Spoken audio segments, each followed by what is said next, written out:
Hi guys, मेरे YouTube channel में आपका हार्दिक स्वागत है। अगर आपने अभी तक चैनल को सब्सक्राइब ना किया तो देरी किस बात की, जल्दी से चैनल को सब्सक्राइब कर लीजिए। उसके बाद बेल आइकन पर प्रेस कर दीजिए और उसके बाद ऑल पर क्लिक कर दें ताकि आने वाले सभी नोटिफिकेशन आपको मिलते रहे। तो आज के हम इस वीडियो में स्टार्ट करने वाले हैं। स्टार्ट क्या करने वाले हैं, ये ह्यूमन जीनोम प्रोजेक्ट अभी कंप्लीट नहीं हो पाया था, तो यही अभी जो है बचा रह गया है। ठीक है, तो इसी में जो है यहाँ से देखते हैं। यहाँ तक हमने देख लिया था, BAC BIAC इस पैरा से देखना था। द फ्रेगमेंट्स बर सिक्वेंस्ड, मतलब टुकड़े होते हैं, मतलब हमने DNA के टुकड़ों को, फ्रेगमेंट को अलग अलग कर लिया था। अब बात की जा रही है कि कैसे इनको सिक्वेंस्ड कैसे करते हैं। तो जो फ्रेगमेंट जो होते हैं बर सिक्वेंस्ड किए जाते हैं यूजिंग ऑटोमेटेड DNA सीक्वेंसर्स। उसका नाम ही बता रहा है कि वो DNA का सिक्वेंसिंग कर देगा ऑटोमेटिकली। नाम ही बता रहा, automated DNA sequencer that work on the principle of a method developed by. और जो किस प्रिंसिपल पर काम करता है, कौन से सिद्धांत पर काम करता है, एक मेथड डेवलप किया गया था किनके द्वारा, फ्रीडेरिक सेंगर। ठीक है, ध्यान से याद रखना, इस तरीके के नाम कई मिलते जुलते हैं। ये फ्रीडेरिक हैं, फ्रीडेरिक सेंगर। ठीक है, समझे, फ्रीडेरिक हैं ये। ठीक है, अब देखो, रिमेंबर, याद कीजिए कि Sengar is also credited for developing method for determination of amino acid. ये कह रहे हैं कि रिमेंबर, याद कीजिए कि सेंगर जो है आल्सो क्रेडिटेड, इस बात के लिए भी सेंगर को क्रेडिट दिया जाता है फॉर डेवलप करने के लिए method for determination of amino acid sequencing protein. कहने का मतलब ये है कि एक तरीके से याद करने के तरीके को देखा जाए तो दो चीज़ों के लिए क्रेडिट इनको मिला। डीएनए में बेस पेयर का सीक्वेंस एंड प्रोटीन में अमीनो एसिड का सीक्वेंस, दोनों को करने का श्रेय शराबी गायक को मिल गया। याद करने के लिए, फ्री डायरेक्ट का मतलब एक तरीके से फ्री की ड्रंक पीने वाला। सेंगर का मतलब ऐसा पढ़ो, सिंगर मतलब एक तरीके से गायक, शराबी गायक को दोनों चीज़ों का मिल गया।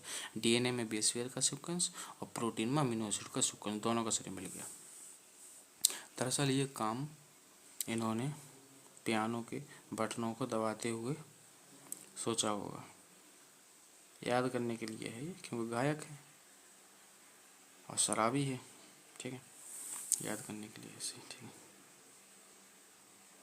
ठीक है,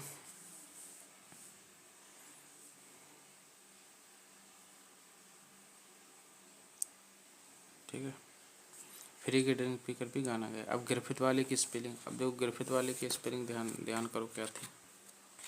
देखो आपको दिखाता हूँ अभी।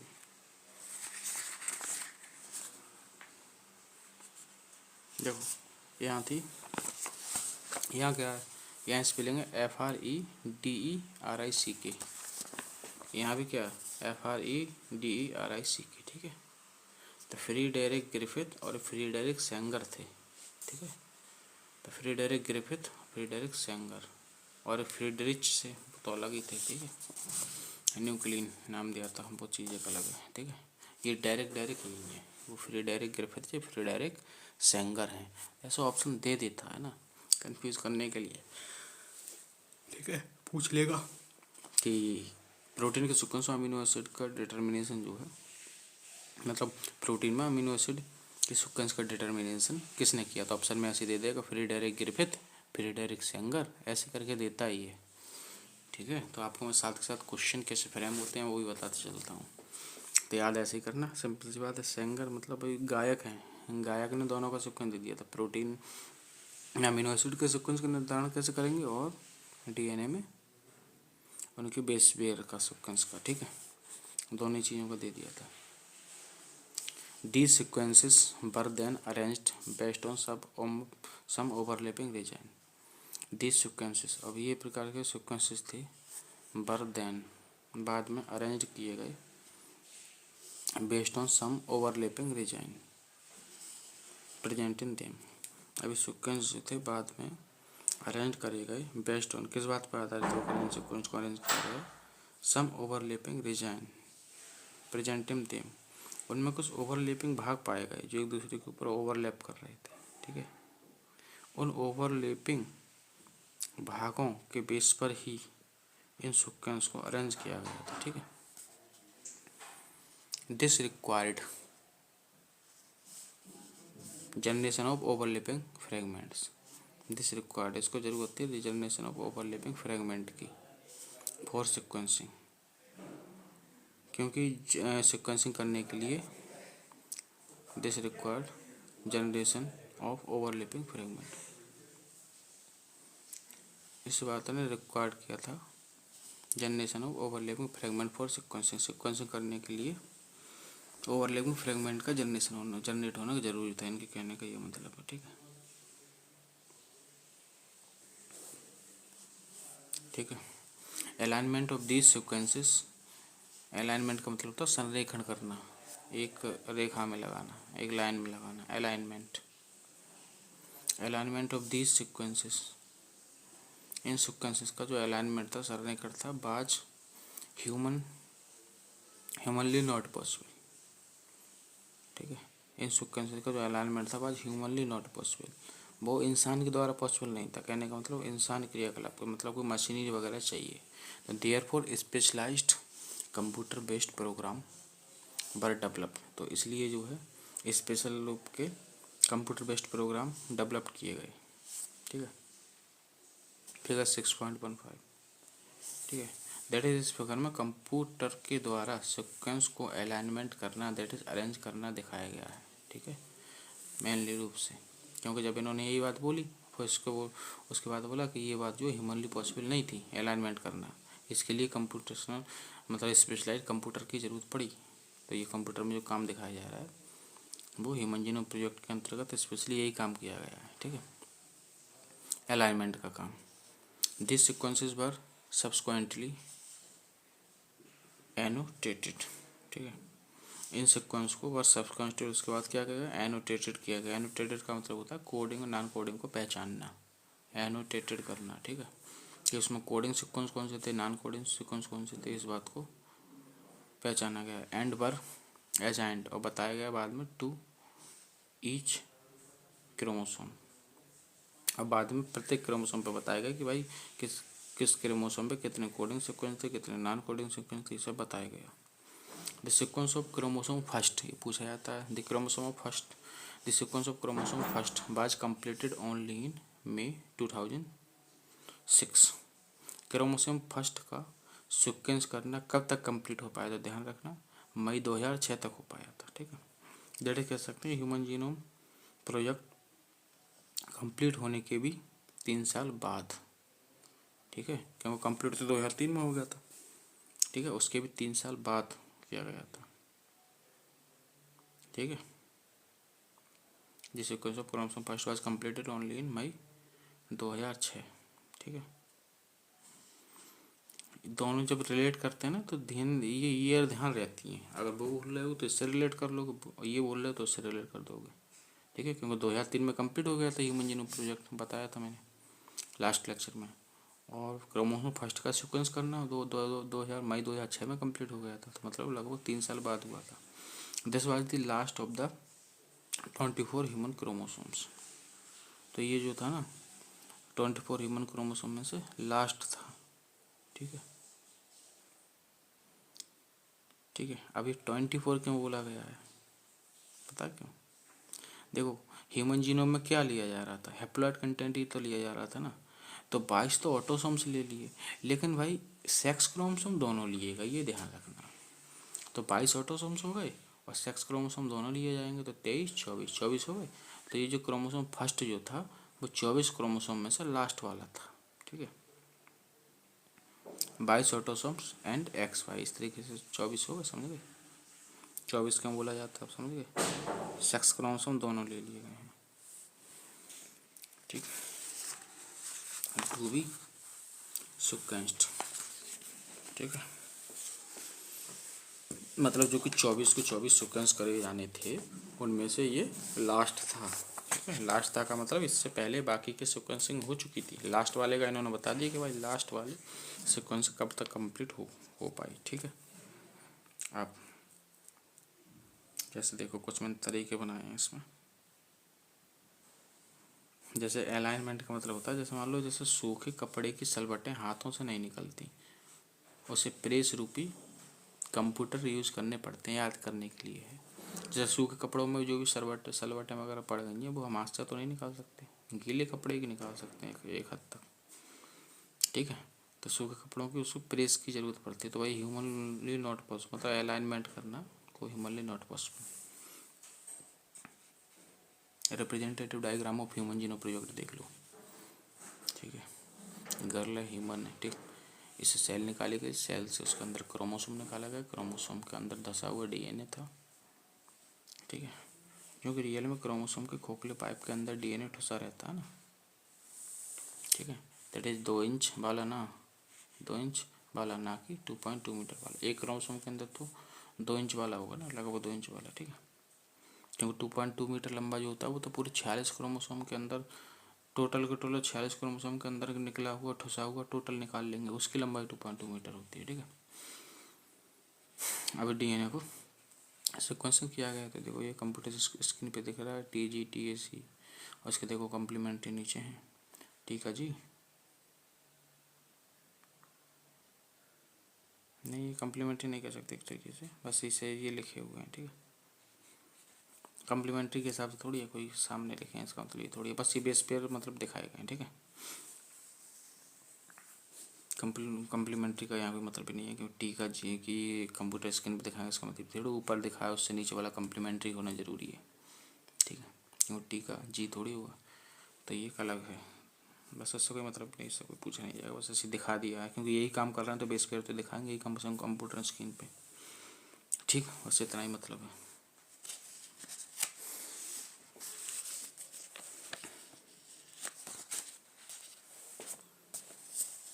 अनदर चैलेंजिंग टास्क, और दूसरा चैलेंजिंग टास्क क्या था बाज, वो था कि एजाइनिंग बताना the genetic and physical maps on the genome. दूसरा चैलेंजिंग टास्क ये था कि भाई जीनोम पर जेनेटिक और फिजिकल मैप को बताना, ये चैलेंजिंग टास्क था कि जेनेटिक मैप कैसे बताया, जेनेटिक नक्शा कैसे बताया जाए, फिजिकल नक्शा कैसे बताया जाए, किस पर, जीनोम पर। जेनेटिक नक्शा कैसे बताया जाए, भौतिक नक्शा कैसे बताया जाए जीनोम पर, ये चैलेंजिंग टास्क था दूसरा, ठीक है। पीजी पर मतलब जीनोम पर पीजी मैप बताना, पीजी मैप मतलब मैं शॉर्टकट में कर दिया, फिजिकल मैप और जेनेटिक मैप, पीजी मैप, ठीक है। This was generated using information of on polymorphism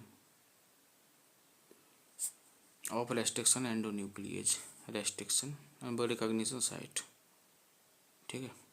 ये कैसे जनरेट किया गया था, यूजिंग इन्फॉर्मेशन ऑन पॉलीमॉर्फिज्म पर जो भी इन्फॉर्मेशन थी उसको यूज कर लिया, पॉलीमॉर्फिज्म पर जो भी इन्फॉर्मेशन थी उसको यूज कर लिया रेस्ट्रिक्शन एंडोन्यूक्लिएज की, ठीक है। रेस्ट्रिक्शन एंडोन्यूक्लिएज की रिकॉग्निशन साइट की पॉलीमॉर्फिज्म पर जो भी, मतलब रेस्ट्रिक्शन एंडोन्यूक्लिएज ने रिकॉग्निशन की जो रिकॉग्निशन साइट थी, मतलब जहाँ उसको काम करना था वहाँ पर जो पॉलीमॉर्फिज्म पर जो इन्फॉर्मेशन थी उसको यूज़ कर लिया। And some repetitive DNA sequences, और कुछ रिपीटेटिव डीएनए सीक्वेंस थे जिसको वो लगाया था माइक्रो सैटेलाइट, उनको यूज़ कर लिया। One of the application of the polymorphism and repetitive DNA sequences, ठीक है। Shall be explained in the next section of the DNA fingerprinting. Human genome project से आगे हम डीएनए फिंगरप्रिंटिंग का सेक्शन पढ़ेंगे, उसमें भी ये जो है एक एप्लीकेशन है पॉलीमॉर्फिज्म की इन रिपीटेटिव डीएनए सीक्वेंसिंग में, ठीक है। तो माइक्रो सैटेलाइट क्या है, एक उसमें हम जो है एक एप्लीकेशन है वो ये बताना चाह रहे हैं। तो ये सब चीज़ें इन्होंने यूज की, ठीक है। इस बात को करने के लिए, ठीक है, किस बात को करने के लिए, ये दूसरा चैलेंजिंग टास्क ये बता रहे थे कि जीनोम पर फिजिकल मैप और जेनेटिक मैप को बताने के लिए इन्हें दो काम की जरूरत करनी पड़ी। जहाँ जहाँ रिकॉग्निशन साइट, जहाँ जहाँ हमारी उस कैंची ने रिकॉग्निशन साइट को पहचाना था, मतलब रिकॉग्निशन साइट जिसकी थी जहाँ उसको काम करना था, उस पर जो पॉलीमॉर्फिज्म थे, उस पर जो सूचनाएं थी उनको यूज किया। और दूसरा जो था, और कुछ रिपीटेटिव डीएनए सीक्वेंस यूज करे, जैसे कि माइक्रो सैटेलाइट को यूज किया, दो चीज़ें की, ठीक है। तब बता पाइएगा। ठीक है, ये जो है थोड़ा एक्स्ट्रा है, याद रखना चाहो रख लेना। एनिमल एंड वोकल कॉर्ड ही ऐसे होते हैं पूरे हमारी बॉडी में जिन्हें दोबारा नहीं लगवाया जा सकता। ठीक है, मतलब नेचुरल, मतलब सेम के सेम एनिमल और वोकल कॉर्ड। ठीक है,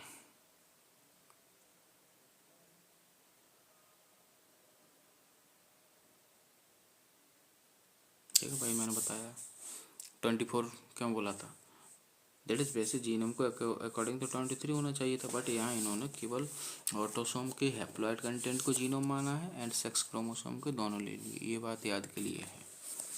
ठीक है, दरअसल जीनोम का मतलब जो एग्जैक्ट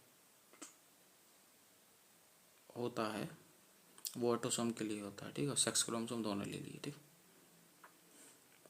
सही है। अब हाँ, इतना दिमाग में मत लगाना कि बेस पेयर की संख्या तो फिर 23 के अकॉर्डिंग होती है। ठीक है, उतना दिमाग मत लगाना। ठीक है, वैसे भी अप्रॉक्सीमेटली करके यूज़ किया गया इसलिए। ठीक है, अप्रॉक्सीमेटली 3 बिलियन करके बोला गया ना, तो वो सही भी है, कोई दिक्कत नहीं है। ठीक है, क्योंकि जहाँ इस चैप्टर में स्टार्टिंग में बताया गया कि हैप्लॉइड कंटेंट में या हैप्लॉइड सेल में, तो वो तो हैप्लॉइड सेल बोला गया, वहाँ जीनोम की बात नहीं की गई है। तो वहाँ पूरा क्लियर बोल दिया कि 3.3 × 10⁻⁹ बेस पेयर, तो वो बात तो अपनी जगह सही है। अब यहाँ इन्होंने अप्रॉक्सीमेटली भी तो बोला है, 3.3 क्लियर थोड़ी बोला है। जब जीनोम की बात कर रहे हैं तो वो इसलिए नहीं बोला है। ठीक है, सही है। तो बहुत ज़्यादा इतना डिटेल पूछेगा भी नहीं। ठीक है, मैंने बता दिया आपको, ध्यान रखना। 24, ये जल्दबाजी में गलती हो सकती है कि पूछा जाए कि ह्यूमन जीनोम प्रोजेक्ट में कितने क्रोमोसोम को सीक्वेंस किया गया, तो आप दिमाग लगाओगे यार जीनोम तो हैप्लॉइड कंटेंट ऑफ डीएनए 23 को बोलोगे, मोस्टली लोग 23 आंसर लगाएंगे, 23, लेकिन क्या था 24 था। ध्यान रखना, बहुत अच्छा क्वेश्चन बन सकता है यहाँ से। अब आ जाते हैं salient feature of human genome. Human genome का आखिर फीचर क्या थे?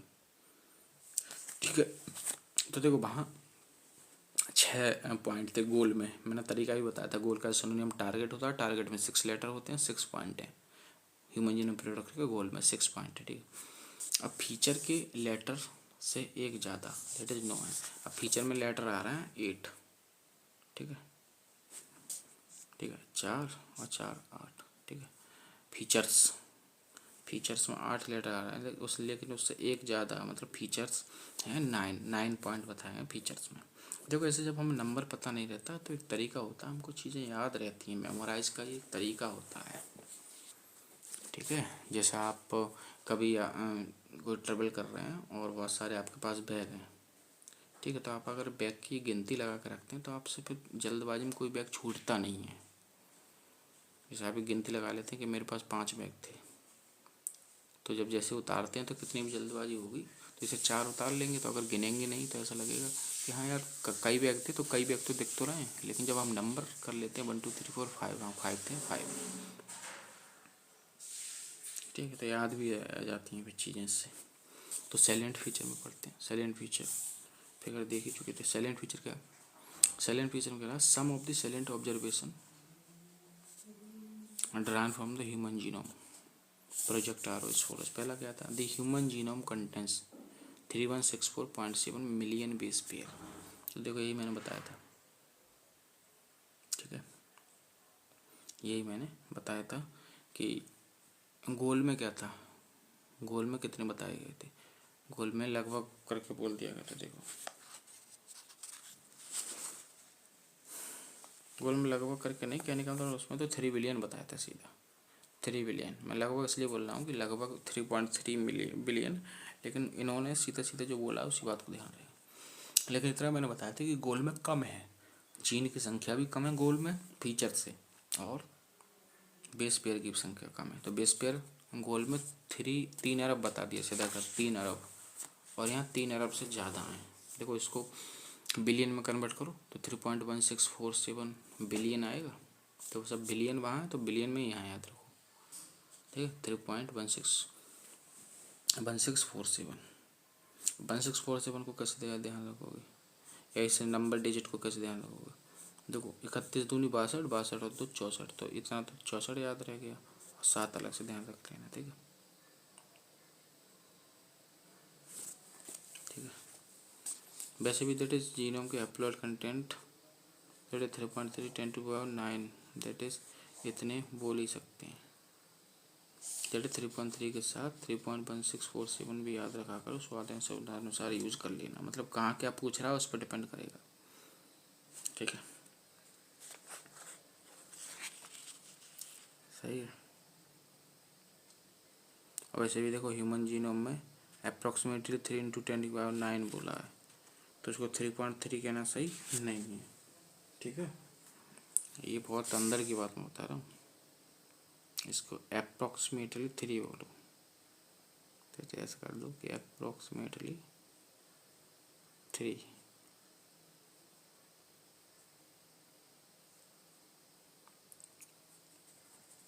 पूरा ही कर देना है, सही चलो। दैट इज लगभग 3 अरब, जो बोला गया वो लिखो।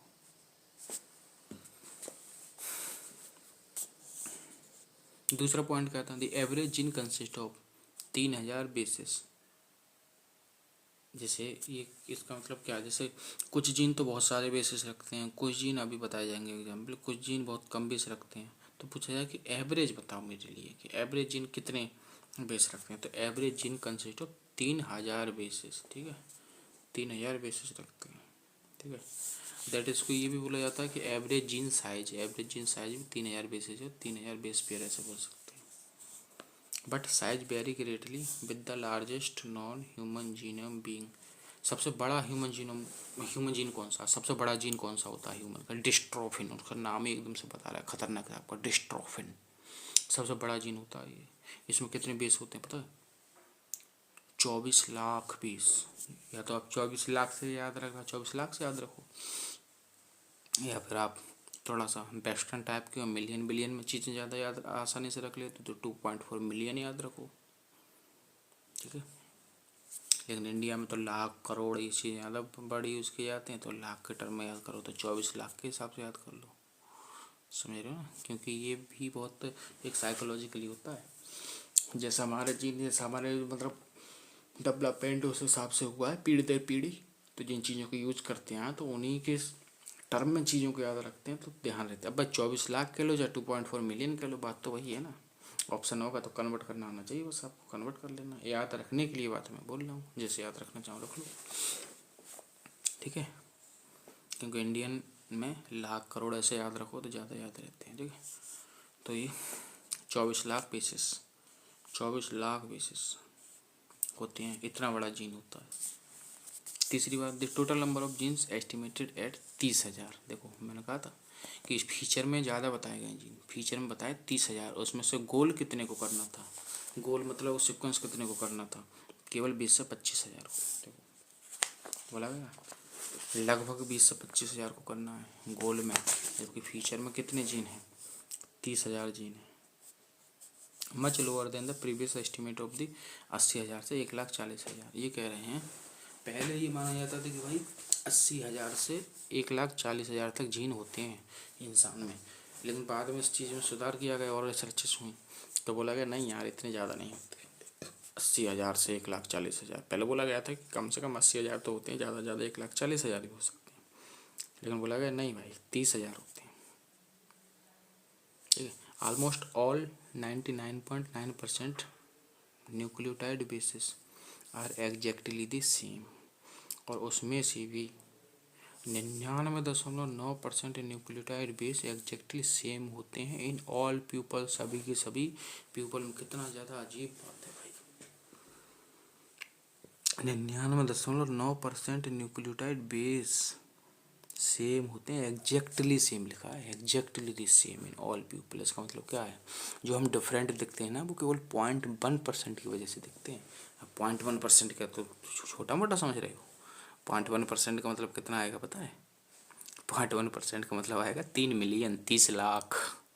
आगे डीएनए फिंगर प्रिंटिंग में यही एक्सरसाइज कराई गई है, क्योंकि डीएनए फिंगर प्रिंटिंग का मेन तो आधार तो यही है ना, कि किसने खून किया, किसने मर्डर किया, किसने रेप किया, किसने, ये सब चेक किया जाता है। कौन पैटर्निटी टेस्ट में कि कौन रियल में असली माँ बाप हैं, तो उनमें एक डिफरेंस ही तो जब होगा तभी तो पता कर पाएंगे। तो हम 0.1% वाले पे काम करेंगे कि 99.9% वाले पे? तो सिंपल सी बात है, 0.1% पे काम करेंगे। वो 99% तो सेम है ना सब में। तो 0.1% भी कितना होता है? अरे यार 3 अरब होते हैं ना, ठीक है। अपलोड कंटेंट पे मोटा मोटा 3 अरब है लगभग, और 3 अरब का 0.1% लिखा दो, लगेगा कि यार कम आएगा, लेकिन भाई 3 अरब का 0.1% निकाल रहे हो, 3 मिलियन आएगा, मतलब 30 लाख, ठीक है। डीएनए फिंगरप्रिंटिंग के स्टार्टिंग में बताया गया, वो मैं वहाँ भी बता दूंगा। तो 0.1% डिफरेंट, 0.1% की वजह से हम अलग अलग दिखाई देते हैं। ये function are unknown for over 50% of the discovered gene. ये स्पेशल बात है भाई, चौथा पॉइंट, कि भाई जितने भी जीन खोज लिए गए हैं उनमें से आधे से ज़्यादा का तो हमें काम ही नहीं पता है। ऐसे ध्यान रखो, सिंपल लैंग्वेज में। ऐसे कॉम्प्लिकेटेड में करोगे तो दिमाग ऐसे कॉम्प्लिकेटेड चीज़ों को नहीं लेता है। खुद ही ध्यान रखो, दिमाग मज़े वाली चीज़ों को ज़्यादा लेता है। फालतू की कहीं कमीनापंती हो रही है उसको याद रखेगा, फालतू की बकवास हो रही है उसको याद रखेगा। कोई रिवाज करने की ज़रूरत नहीं, हमेशा तुम्हें सालों साल याद रहती हैं बकवासें। लेकिन पढ़ाई क्यों नहीं ध्यान देगी? क्योंकि पढ़ाई करने का तरीका ही गलत है, बोरियत तरीके से करते हैं। पढ़ाई को खेल खेल में करो ना। कुछ लोग होते हैं, आपको देखा होगा, खेलते हुए सब काम करते हैं, ज़्यादा पढ़ाई को टाइम भी नहीं देते हैं, लेकिन जितना पढ़ते हैं मस्त होकर पढ़ते हैं, तभी तो याद रहता है उनको। तो इस पॉइंट को कैसे ध्यान रहे कि जितने भी जीन खोजे गए उनमें से आधे से ज़्यादा का तो काम ही नहीं पता है, भाई तो लिखा है, और क्या लिखा है। और मैंने सिंपल लैंग्वेज में बता दिया, the function are unknown for over 50% of the discovered genes. बड़ा लगता है एकदम कॉम्प्लिकेटेड सा, यूपी बोर्ड वालों को तो बेचारों को वैसे भी लगता है, ठीक है। मैं नहीं कह रहा हूँ यूपी बोर्ड वाले कम होते हैं, यूपी बोर्ड वाले और ज़्यादा अच्छे से कर लेते हैं, ठीक है। कोई भी ज़्यादा अच्छे से कर सकता है, मेन चीज़ है वो तो पढ़ने पर डिपेंड करेगा, कैसे स्मार्टली पढ़ा जा रहा है, कितना अच्छा, ठीक है। इसका मतलब क्या है, क्या कह सकते हैं? टोटल कितने बताया गया? 30,000। इसका मतलब 50% कितना होगा? 15,000। मतलब 15,000 से ज़्यादा का तो काम ही नहीं पता है, ऐसे भी ध्यान रख सकते हैं। दो तीन तरीके से याद रखोगे तो कोई ना कोई पॉइंट तो ध्यान आ ही जाएगा। 15,000 से ज़्यादा का तो काम ही नहीं पता है यार। 30,000 के लिए वो खोज तो लिए गए जीन, लेकिन 15,000 से ज़्यादा का तो काम ही नहीं पता है। हो गए, ठीक है, हो गए 50% से ज़्यादा, ठीक। स्चेरिचिया कोलाई में 4,000 जीन बताए थे मैंने, आउट ऑफ एनसीईआरटी है, लेकिन ध्यान रखना तो उससे रिलेट अगर करना चाहो तो कर लो। कि स्चेरिचिया कोलाई से लगभग 7 से 8 गुना ज़्यादा होते हैं हमारे यहाँ। स्चेरिचिया कोलाई में 4,000 जीन होते हैं, हमारे यहाँ 30,000 जीन, मतलब 7 से 8 गुना ज़्यादा। 5वां पॉइंट था कि less than 2% of the genome codes for protein. ये बहुत ज़्यादा इंपॉर्टेंट बात है भाई, कि जितना जीनोम है उसका 2% से भी कम, उस जीनोम के 2% से भी कम जीन तो प्रोटीन को कोड करते हैं। हमें लगता होगा कि भाई सभी जीन प्रोटीन को कोड करते हैं, नहीं भाई, बहुत कम करते हैं, 2% से भी कम, ठीक है। क्योंकि बाकी बचा जंक डीएनए कहलाता है, बेकार का डीएनए, कोई काम का नहीं है। मतलब काम का होता होगा, लेकिन मतलब कहने का मतलब प्रोटीन बनाने के लिए काम में नहीं है, ठीक है। काम का तो होता है, लेकिन प्रोटीन बनाने के काम में नहीं है। केवल 2% से कम से प्रोटीन बनती है। छठा पॉइंट क्या है? Repeated sequences makeup very large portion of the human genome. यही रिपीटेड सीक्वेंसर का मतलब हो गया मोर देन 98% वाला। तो 98% से ज़्यादा, लेस देन 2% से अलग हटा दे तो बाकी कितना होता है? 98% से ज़्यादा। वही रिपीटेड सीक्वेंसेस है, तो मेकअप वेरी लार्ज पोर्शन बनाता है ह्यूमन जीनोम को, बार बार रिपीट होता रहता है, वो ह्यूमन जीनोम को बड़ा पोर्शन बनाता है। रटने की कौन सी ज़रूरत है? प्रोटीन बनाने वाले तो 2% से कम है, बाकी तो 98% से ज़्यादा वाला है, वही रिपीटेड सीक्वेंसेस है, तो वही तो बनाएंगे ज़्यादातर पोर्शन। 7वां पॉइंट क्या है? Repeated sequences are stretches of DNA sequences. कि रिपीटेड सीक्वेंस जो होते हैं वो वास्तव में डीएनए सीक्वेंसेस के स्ट्रेचेज होते हैं, that are repeated many time, कई बार रिपीट होते हैं। सम टाइम 100 to 1000 टाइम, कभी कभी तो सैकड़ों से हज़ारों बार रिपीट हो जाते हैं। मतलब एक ही चीज़, एक ही टाइप का सीक्वेंस 100 बार आ गया, एक ही डीएनए, मतलब डीएनए में एक ही टाइप 100 बार आ गया, कभी कभी 1000 बार आ गया, तो इसलिए बहुत बड़ा पोर्शन बना लेते हैं भाई। दे आर थॉट, ये सोचे जाते हैं to have no direct coding function. इनको ऐसा माना जाता है कि इनका कोडिंग फंक्शन डायरेक्ट तो कुछ नहीं है, but they shed light on chromosome structure, dynamics and evolution, ये बोला जाता है।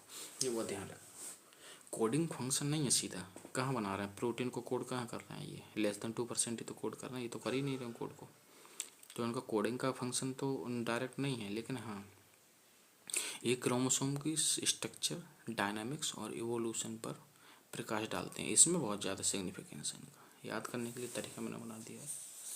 क्रोमोसोम के देश की जानकारी प्राप्त की जाती है रिपीटेटिव सीक्वेंस से। देश की जानकारी, क्रोमोसोम किस देश का रहने वाला नागरिक है, क्रोमोसोम किस देश का वासी है, हम उस देश के वासी हैं जिस देश में गंगा बहती है। याद के लिए मतलब क्रोमोसोम किस देश, देश का मतलब समझ रहे हो। D4 क्रोमोसोम का क्या हो गया, dynamics. E for evolution, S for structure. Simply याद रहेगा, याद भूल भी रहे हो तो ध्यान रखना, डायनामिक्स, इवोल्यूशन और स्ट्रक्चर की जानकारी प्राप्त की जाती है इनके द्वारा। सैटेलाइट का मतलब वही है ना। अरे क्वेश्चन जो है लोअर क्लासेस में ऐसे पूछे जाते थे ना कि गांधी जी की जीवनी पर प्रकाश डालिए, तो कुछ लोग मजाक मजाक में क्या करते थे, एकदम लाइट बना, एक वो बल्ब बनाते थे और लिखते थे नीचे गांधी जी का जीवनी, गांधी जी की जीवनी या गांधी जी का जीवन, और सिर्फ प्रकाश डालते हुए दिखा देते थे बस ये।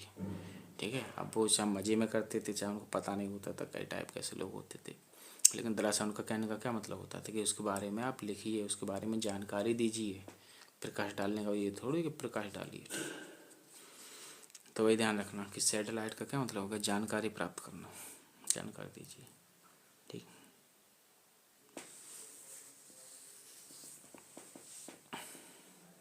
ठीक है। पॉलीमॉर्फिज्म वाले तो होते ही हैं ये, तो दैट इज देश के लिए ये बहुत बहुमत ही जरूरी है। ये बहुमत बहुरूपिया होते हैं, मतलब पॉलीमॉर्फिज्म होते हैं, एंड यही डीएनए फिंगरप्रिंटिंग का भी आधार यही होते हैं। कौन, पॉलीमॉर्फिज्म।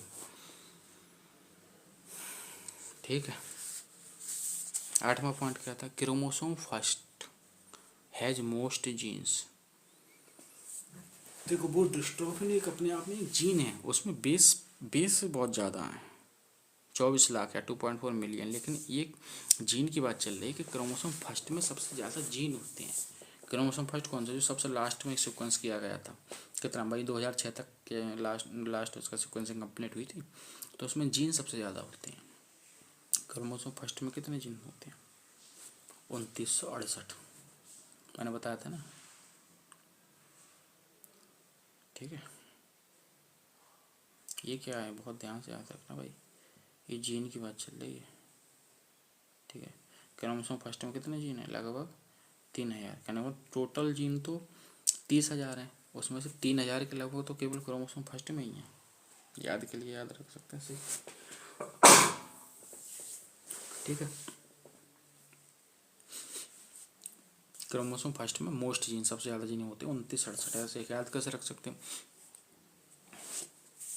29 दूनी 58 होता है 67, मतलब डबल करो 10 जोड़ दो 68, कैसे याद रहता है, पहले 29 है तो बाद के 2 डिजिट आए हैं उसको डबल करके 10 जोड़ दिया है, कुछ तरीका बना लिया करो कुछ ना कुछ। एंड बाई, एक बाई जीन होता है, अरे जानते नहीं एक्स और वाई, क्योंकि 24 क्रोमोसोम की सीक्वेंसिंग की गई थी ना, 22 ऑटोसोम्स और एक जोड़ी, मतलब एक्स और वाई, एक जोड़ी नहीं कह सकता, मतलब एक्स और वाई कह सकते हैं, 6 क्रोमोसोम तो टोटल 24 है गए।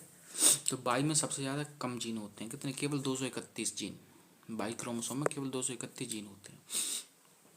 ठीक है, जो कि डिसाइड करता है कि जो है बॉय होगा। ठीक है, अरे एक्स वाई में एक्स डिसाइड, एक्स वाई अगर होता है तो इसका मतलब लड़का का सेक्स है।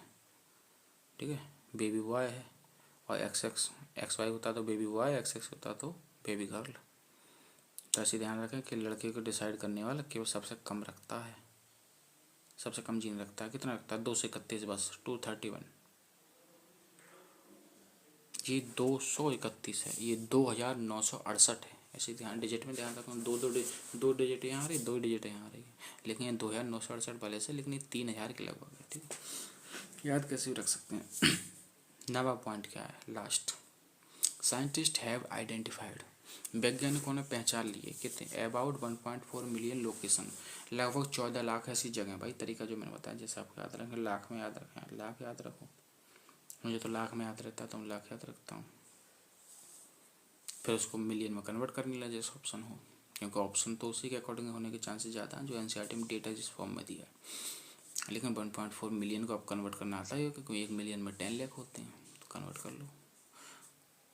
तो 14 लाख का मतलब 1.4 मिलियन हो जाएंगे, 10 से डिवाइड कर दो 14 को। तो साइंटिस्ट है, मतलब ये कह रहे हैं कि वैज्ञानिकों ने ऐसी जगह पहचानी, कितनी, 14 लाख ऐसी जगह पहचानी जहाँ की सिंगल बेस डीएनए डिफरेंसेस, जहाँ की सिंगल बेस ही, मतलब डीएनए का सिंगल बेस ही डिफरेंसेस करता है, उसको बोला गया है सिंगल न्यूक्लियोटाइड पॉलीमॉर्फिज्म, शॉर्ट में बोला गया था SNPS। ठीक है, लास्ट का एस स्मॉल है, सिंगल न्यूक्लियोटाइड पॉलीमॉर्फिज्म, ध्यान रखो पॉलीमॉर्फिज्म के एस को ले लिया गया होगा यहाँ पे याद करने के लिए। प्रोनाउंस्ड एज सिनिप्स, ये बहुत ज़्यादा इंपॉर्टेंट है। देखो full form single nucleotide polymorphism है, शॉर्ट फॉर्म SNPS है, जबकि प्रोनाउंस कैसे किया जाता है, तो सिनिप्स, प्रोनाउंसिएशन का मतलब होता है उसको उच्चारण करना, उच्चारण याद बोला क्या चाहता है, सिनिप्स बोल दिया जाता है, इसको ध्यान रखना। शॉर्ट फॉर्म पूछा है तो SNPS है, फुल फॉर्म तो सिंगल न्यूक्लियोटाइड पॉलीमॉर्फिज्म, और प्रोनाउंस किया जाए तो सिनिप्स। क्या है ये, 14 लाख ऐसी जगह जहाँ की सिंगल बेस ही डीएनए डिफरेंसेस करता है। ठीक है,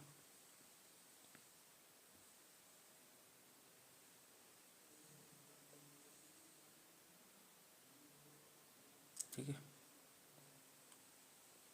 मतलब 4 बेस रखने वाला डीएनए नहीं, 1 बेस रखने वाला डीएनए, मतलब 4 टाइप रखने वाला डीएनए नहीं, 1 बेस रखने वाला डीएनए ही भेद नीति अपनाता 14 लाख जगहों पर। साम दाम दंड भेद 4 नीतियाँ होती हैं ना, कहा जाता है कि इनमें से किसी न किसी नीति से तो हर काम हो ही जाता है, एक से ना हो रहा दूसरी नीति लगाओ, दो से ना हो रहा तीसरी लगाओ, मतलब कोई ना कोई, ये जरूर नहीं एक तरफ सिक्वेंस से लगाओ, जैसी कंडीशन होती है वैसे लगा दी जाती है। ज़्यादातर जगह साम नीति काम करती है कि काम हो जाए पता भी नहीं चले सामने वाले को। ठीक है, अंग्रेजों ने कौन सी बनाई थी, भेद। ठीक है, तो ये हो गया। ठीक है, सिंगल बेस डीएनए रेफरेंसेस, वो मैंने याद करने के लिए तरीका बना दिया कि 4 बेस रखने वाला डीएनए नहीं, या 4 टाइप के बेस ऐसे कहो।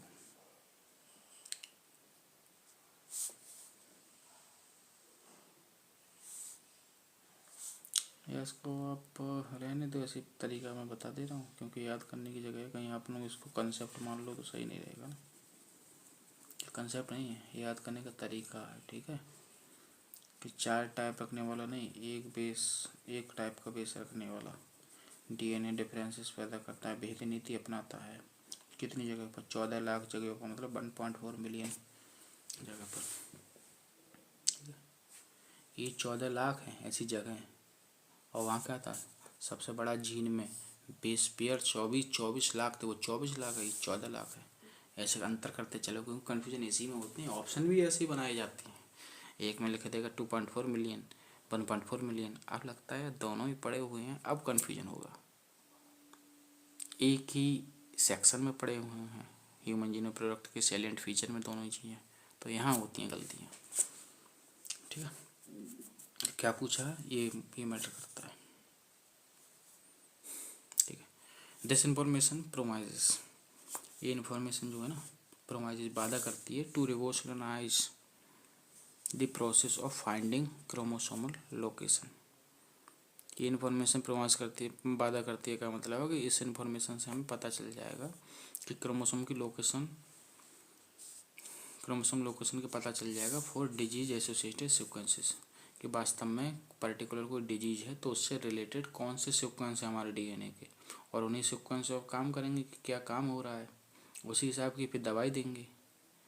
तो ये जो हाई लेवल के बहुत हाई प्रोपोर्शनल डॉक्टर्स होते हैं वो ऐसे ही डिजीज़ का ट्रीटमेंट करते हैं, जैसे किसी को डायबिटीज़ हुआ तो वो ऐसे ही नहीं दवा दे दी या फिर उसका ट्राई कर रहे हैं किस दवा से फ़ायदा हो रहा है कि नहीं, फिर दोबारा चेंज करके दे दिया।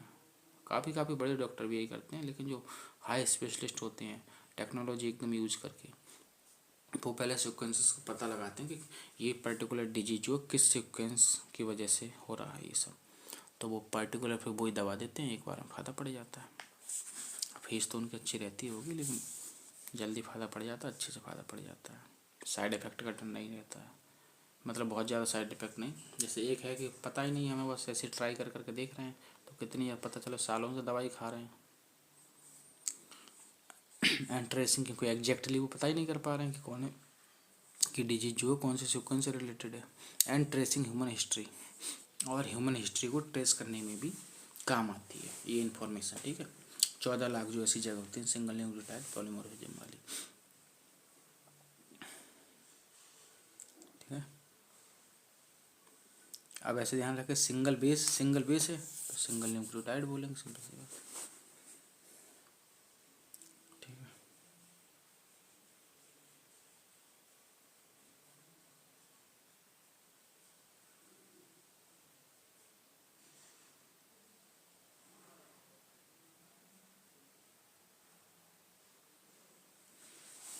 और तरीके देखो उसको याद करने के।